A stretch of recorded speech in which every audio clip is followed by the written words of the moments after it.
warahmatullahi taala wabarakatuh. Kembali lagi bersama saya Hairul Fatihin. Pada kali ini saya akan memandu sebuah video pembelajaran untuk sebuah mata kuliah pada semester 7, yaitu mata kuliah Jurnalistik dan Publisistik yang diampu oleh dosen pengampu Ibu Muthaharoh MPDI. Semoga beliau dipanjangkan umurnya, disehatkan selalu dan diberi kelancaran dalam segala rezeki dan kehidupannya. Amin ya robbal alamin. Pada materi kali ini yaitu yang terdiri dari saya sendiri Hairul Fatihin dan kedua teman saya yaitu Elis Holis Riadoh dan Muhammad Nur Fauzi, yang bertemakan tentang istilah pers dan jurnalistik. Itu yang akan kita pelajari pada hari ini. Sebenarnya kalian pernah dengar gak sih istilah pers dan jurnalistik? Mungkin kalian pernah ya, entah itu dari TV ataupun dari semacam masa sekolah kalian pasti pernah mendengar istilah pers dan jurnalistik. Dan pasti kalian mengira istilah pers dan jurnalistik itu nggak jauh dari wartawan, mungkin seperti itu. Nah, di sini saya akan membahas tentang apa itu istilah pers dan jurnalistik, dan kemudian apa prinsip-prinsip jurnalistik yang nanti akan dilanjutkan oleh teman saya Elis Holis Riadoh, dan juga fungsi dari jurnalistik dan tujuan dari jurnalistik. Saya akan terlebih dahulu menjelaskan tentang pengertian pers dan jurnalistik. Istilah pers ini berasal dari bahasa Belanda. Pers yang berarti dari bahasa Belanda, dan kemudian dalam bahasa Inggrisnya yaitu berarti press. Nah, secara harfiah itu berarti cetak, dan secara ma'nawiyah itu berarti penyiaran secara tercetak atau publikasi secara dicetak. Mungkin seperti itu. Dalam pengertian luas, pers itu mencakup semua media komunikasi massa seperti radio, televisi, film, dan lain-lainnya. Itu yang termasuk media komunikasi dan yang berfungsi memancarkan atau menyebarkan info atau berita atau gagasan, pikiran, dan perasaan seseorang atau kelompok kepada orang lain. Maka dikenal adanya istilah jurnalistik radio atau jurnalistik televisi, seperti itu. Kemudian dalam pengertian sempitnya, pers hanya digolongkan produk-produk penerbitan yang melewati proses percetakan. Mungkin seperti itu, kayak misalnya koran, percetakan harian, kan seperti itu. Kemudian yang tadi istilah pers, sekarang istilah jurnalisme. Istilah jurnalisme itu berasal dari kata jurnal yang mempunyai arti catatan harian atau catatan mengenai kejadian sehari-hari atau diary, biasanya kayak gitu ya. Kemudian di Indonesia itu istilah jurnalistik dulu dikenal dengan publisistik katanya. Dua istilah ini tadinya biasa dipertukarkan antara jurnalistik dengan publisistik. Makanya tema kali ini itu membahas jurnalistik dan publisistik. Sering waktu istilah jurnalistik itu muncul dari Amerika Serikat dan menggantikan publisistik dengan jurnalistik. Nah, ini tuh publisistik itu dan jurnalistik termasuk ilmu-ilmu tentang komunikasi. Nah, mungkin seperti itu. Nah, kemudian untuk sejarah lahirnya pers dan jurnalistik. Nah, ini sangat rentan ya. Setiap ilmu pasti punya sejarah masing-masing. Nah, makanya ilmu yang kita pelajari kali ini tuh pasti mempunyai sejarah asal-usul dari ilmu jurnalistik. Mungkin seperti ini singkatnya. Awal mula muncul jurnalistik itu dapat diketahui dari berbagai literatur ya tentang sejarah ini, merujuk pada Akta Diurna pada zaman Romawi kuno pada pemerintahan Kaisar Julius Caesar sekitar 100 sebelum Masehi. Kemudian pada masa Julius Caesar ini ia menyediakan papan pengumuman yang dinamakan Akta Diurna tadi. Akta Diurna itu yang dimaksud papan pengumuman. Papan pengumumannya itu berisi tentang berbagai berita atau info mengenai kekaisaran pada saat itu. Kemudian, nah itu yang dimaksud produk jurnalistik pada pertama kali diadakan. Makanya si Julius Caesar itu disebut bapak jurnalis sedunia. Nah itu. Kemudian dari kata aksa diurna ini secara harfiah kata jurnalistik berasal yakni kata jurnal dalam bahasa Latin berarti harian atau setiap hari. Dia adopsi ke dalam bahasa Prancis menjadi toujours, dalam bahasa Inggris journal yang berarti hari, catatan harian. Dari kata jurnalis muncul kata jurnalis atau wartawan. Nah itu kan asal usul dari jurnalis atau wartawan. Nah jadi seperti itu teman-teman. Jadi sejarah dari pers dan jurnalistik itu berasal dari Kekaisaran Romawi sebelum Masehi, di mana bahasanya itu di sana Akta Diurna yang dirilis oleh pemerintahan Julius Caesar. Makanya Julius Caesar itu dianggap sebagai pencetus dari jurnalistik atau bapak jurnalistik dunia, seperti itu. di mana akta diurna itu yang berisi tentang catatan-catatan harian kerajaan kemudian disebarluaskan, dan saat itulah muncul para jurnari. Jurnari itu kalau bahasa sekarangnya jurnalis. Jadi saat itu udah ada beberapa orang yang mengumpulkan berita dan mengumpulkan catatan-catatan mengenai berita kerajaan. Nah, itu asal usulnya. Nah, itu mungkin penjelasan dari sedikit tentang sejarah pers dan jurnalistik pada dunia ini. Dan nantinya di Indonesia itu muncul pada zaman Soeharto mulai dirilis, dan karena dibawa oleh Belanda, dan kemudian B.J. Habibie menyebarluaskan, dan makanya B.J. Habibie disebut dengan Bapak Pers. Maka seperti itu. Nah, mungkin selanjutnya tentang fungsi-fungsi jurnalistik, prinsip-prinsip jurnalistik dan tujuan jurnalistik akan dilanjutkan oleh teman saya, teman presentator saya, yaitu Muhammad Nur Fauzi dan Elis Kholistriado. Kepada ini dipersilakan. Sekian dari saya, mohon maaf apabila ada salah kata. Wassalamualaikum warahmatullahi wabarakatuh. Halo, selamat siang. Selanjutnya saya Muhammad Nur Fauzi akan mencoba menjelaskan tentang prinsip-prinsip jurnalistik. Tokoh terkenal yang mengemukakan tentang prinsip-prinsip jurnalistik diantaranya yaitu Bill Kofa dan Tom Rosenthal. Bill Kofa adalah seorang jurnalis senior yang lahir pada 1932, berasal dari keluarga Amerika keturunan Albania di Tennessee, Amerika Serikat. Bill Kofa juga merupakan mantan kepala biro di New York Times yang menulis tentang prinsip-prinsip jurnalistik karena merasa prihatin dengan banyaknya berita yang ditulis oleh jurnalis tanpa mempertimbangkan aspek moralitasnya, seperti jurnalis yang hanya sekedar menulis berita tanpa ada tanggung jawab di dalamnya.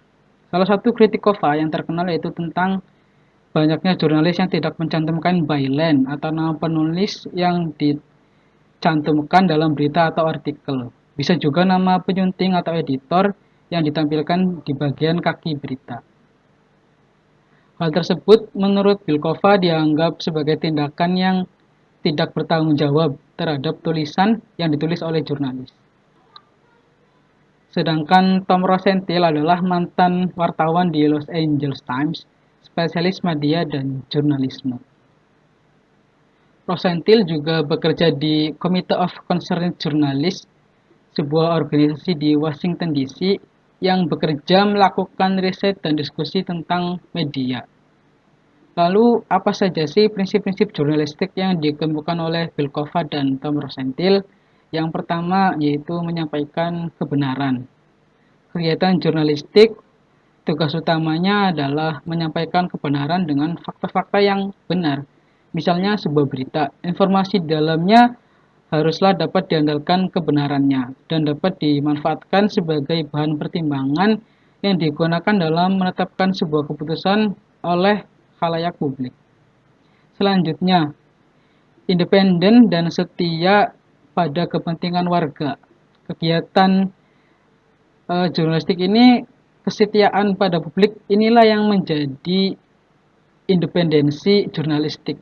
Meskipun pada dasarnya pers dituntut untuk melayani berbagai kepentingan, tapi loyalitas utama jurnalistik adalah kepada warga atau citizen. Selanjutnya, disiplin verifikasi. Disiplin verifikasi ini harusnya sudah tercermin ya dalam kegiatan-kegiatan jurnalistik, seperti misalnya mencari saksi-saksi peristiwa, membuka sebanyak mungkin sumber berita, dan meminta komentar dari berbagai pihak. Jadi kita dalam prinsip ini diharuskan kegiatan jurnalistik itu melakukan verifikasi untuk validnya sebuah berita yang mereka dapatkan atau sebuah informasi yang mereka dapatkan. Nah, disiplin verifikasi inilah yang membedakan antara jurnalistik dengan gosip, hiburan, propaganda, serta fiksi atau seni. Kemudian selanjutnya sebagai pemantau kekuasaan. Jurnalis dan kegiatan jurnalistik harus bertugas sebagai pemantau independen terhadap kekuasaan. Prinsip pemantauan kekuasaan ini dapat mengawasi serta mendorong pada pemimpin atau pemangku kebijakan lainnya agar mereka tidak melakukan hal-hal yang tidak bisa dilakukan mereka sebagai pejabat publik atau pihak yang menangani urusan publik. Seperti itu. Selanjutnya, menyediakan forum bagi publik. Kegiatan jurnalistik harus menciptakan forum di mana publik diingatkan dengan masalah-masalah yang penting, sehingga publik juga dapat memberi penilaian dan mengambil sikap. Jurnalistik juga harus dapat menjadi tempat untuk mengangkat suara-suara pihak yang tidak mampu bersuara sendiri. Prinsip selanjutnya yaitu membuat menarik dan relevan. Kegiatan jurnalistik harus berupaya menjadikan hal-hal yang penting menjadi menarik dan relevan untuk dibaca, didengar, atau ditonton oleh publik. Kemudian prinsip selanjutnya yaitu komprehensif dan profesional. Dalam hal ini, selain kegiatan jurnalistik harus dapat dipertanggungjawabkan isinya, tentunya itu semua juga harus disusun dengan teratur agar mudah dipahami oleh publik dan menambah minat orang untuk mendengarkan atau membaca berita yang disajikan. Prinsip yang terakhir yaitu mengikuti hati nurani. Setiap jurnalis atau setiap pelaksana kegiatan jurnalistik haruslah mengikuti hati nurani mereka, karena sejatinya hati nurani itu condong kepada kebenaran. Dengan mengikuti hati nurani, tentunya jurnalistik diharapkan mampu memberikan informasi dan mengatakan bahwa yang benar itu benar dan yang salah itu salah, dengan didukung dengan bukti-bukti atau fakta-fakta pendukung lainnya. Jadi prinsip-prinsip jurnalistik yang dikembangkan oleh Bilkova dan Temra Sintil meliputi menyampaikan kebenaran, independen dan setia pada kepentingan warga, disiplin verifikasi, memantau kekuasaan, menyediakan forum bagi publik, membuat menarik dan relevan, komprehensif dan profesional, serta mengikuti hati nurani. Mungkin itu saja tentang prinsip-prinsip jurnalis yang dapat saya sampaikan. Kurang lebihnya mohon maaf. Terima kasih. Selanjutnya kita akan membahas tentang fungsi-fungsi dari jurnalistik. Nah, fungsi dari jurnalistik ini terbagi menjadi 4. Adapun yang pertama yaitu sebagai pemberi informasi. Nah, kenapa jurnalistik dikatakan sebagai pemberi informasi? Karena jurnalistik itu memberikan atau menyajikan informasi yang akan dibagikan kepada halayak banyak atau yang sering kita sebut dengan publik. Nah, adapun informasi yang diberikan itu tidak hanya berkaitan dengan sebuah peristiwa, tetapi juga bersifat ide, gagasan, pendapat, atau pikiran-pikiran orang lain yang memang layak untuk disampaikan kepada halayak banyak, kepada publik. Nah, selanjutnya yaitu sebagai pemberi hiburan. Kenapa dikatakan sebagai pemberi hiburan? Karena informasi atau karya-karya yang disampaikan itu tidak hanya berupa peristiwa, tetapi juga menghibur, bisa dalam bentuk fiksi, cerpen, karya-karya yang disampaikan gitu. Selanjutnya yaitu sebagai pemberi kontrol atau alat kontrol sosial.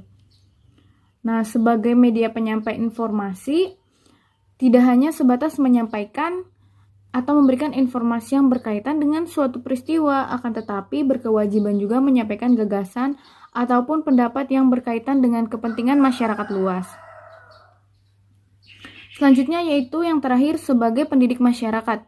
Nah, dalam pengertian yang luas, jurnalistik berkewajiban mendidik masyarakat pembacanya dengan memberikan beragam pengetahuan yang bersifat yang bisa bermanfaat bagi peningkatan nilai-nilai kehidupan. Jadi, kenapa dikatakan sebagai pendidik masyarakat? Karena apapun yang disampaikan itu harus bisa bermanfaat bagi masyarakat.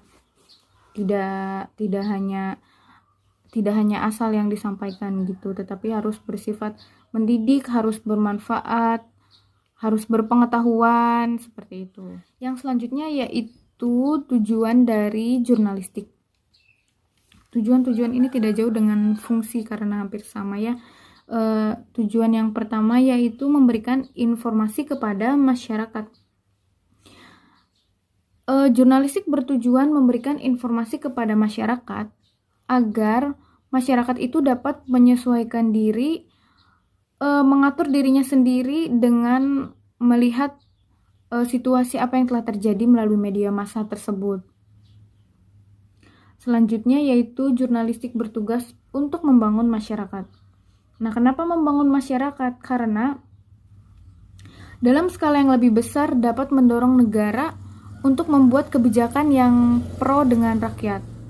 Selanjutnya yang ketiga yaitu jurnalistik bertujuan untuk memenuhi hak-hak warga negara. Nah, hak-hak ini bisa berarti mendapatkan informasi yang benar dan juga akurat karena media massa merupakan alat yang efektif untuk menyuarakan hak-hak rakyat. Selanjutnya yang terakhir yaitu terkait dengan tujuan jurnalistik yang untuk menyuarakan hak-hak warga negara, jurnalistik juga dapat dijadikan sebagai tolak ukur demokrasi sebuah masyarakat. Karena semakin demokratisnya masyarakat, maka semakin kuat pula posisi media massa. Nah, karena dalam masyarakat yang demokratis, masyarakat itu bebas menyuarakan pendapatnya dan menuntut hak-haknya itu melalui media.